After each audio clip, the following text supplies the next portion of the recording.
Here is that issue of Thor that I couldn't find, but now I have found. And reviewing it doesn't make much sense because I have already reviewed the next issue. Well, this is Thor number 431 by Tom Falcon. This issue is about Wreck-It Ralph from the Urton crew and his apparent death. It doesn't stick. He has been kidnapped and is hooked up to a machine that is draining all of his magic fairyland strength out of him. And the person doing this, it is Tom Hiddleston. And he is so British that he is having a cup of tea, governor. He is stealing Wreck-It Ralph's strength to transfer it into himself so that he can finally fight against Thor as a physical equal. And well, we've already seen how that goes in my review of the next issue. We did some quite insightful exploring of Wreck-It Ralph and his character. This here is showing us how he got his powers. This is his origin, his backstory, and how he was originally empowered by a spell that was meant for Tom Hiddleston. Back then, through magic deals and arrangements, Tom Hiddleston had attempted to receive magic strength powers to again be a match for his brother. But Wreck-It Ralph accidentally intercepted the gift that was meant for Tom Hiddleston. And after 30 or so years, Tom Hiddleston is trying to correct this wrong. When I say 30 years, I mean 30 publishing years. And that's only meant to have been like 5 or 6 years since the Silver Age in Marvel time. But my attitude towards Marvel time is very dismissive of people who are always complaining about it. It's probably a shock to hear that from someone who reads the Andy books for fun, but I have never once seen the Marvel timeline as a problem. Just let Mr. Magnet be perpetually about 50 and referring to being in the war. If The Simpsons can do it, there's no good reason Marvel can it. Some more insight into Wreck-It Ralph. We learn about his parents and how his father predictably hit him.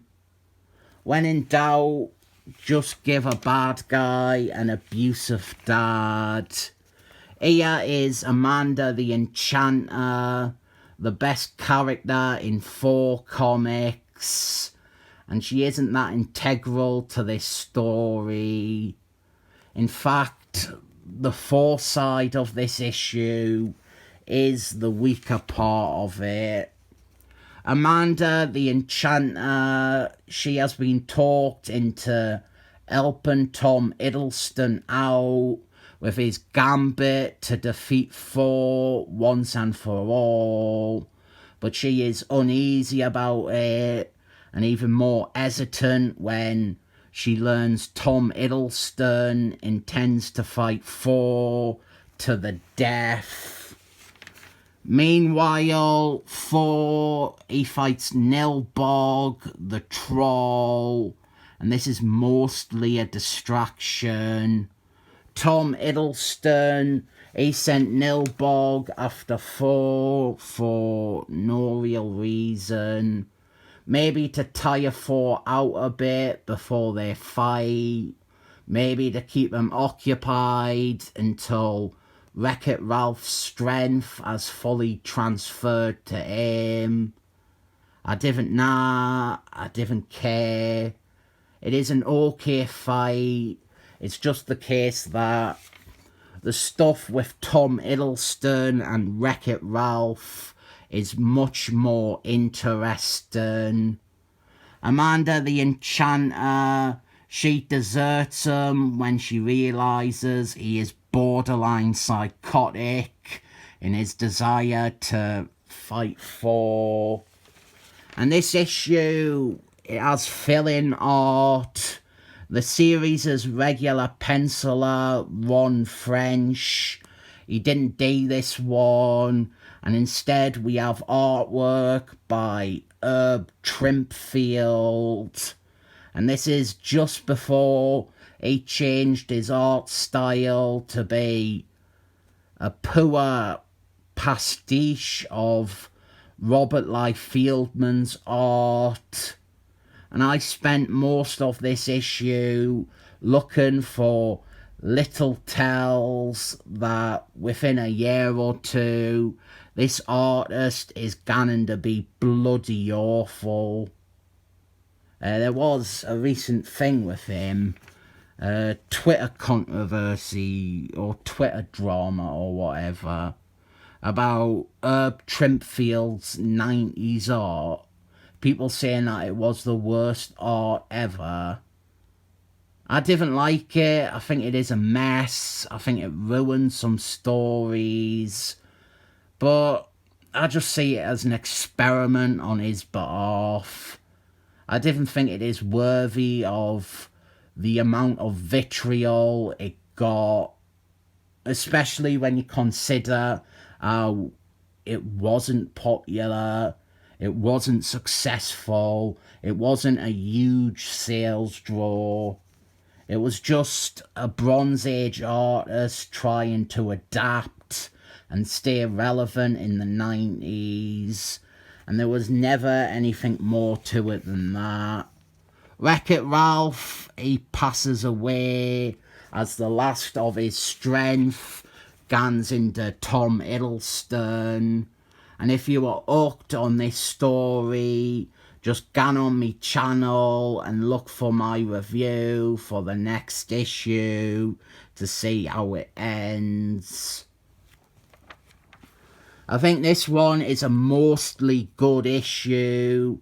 It has a good villain spotlight with Wreck-It Ralph and fleshing out him and his backstory. I do think the stuff with Thor is quite dull comparatively, but the next issue is great, so that makes up for Thor's lack of a role, or at least an exciting role, in this one. This is a prelude to that next issue, and it is good at that, so I will award it a 7 thumbs up.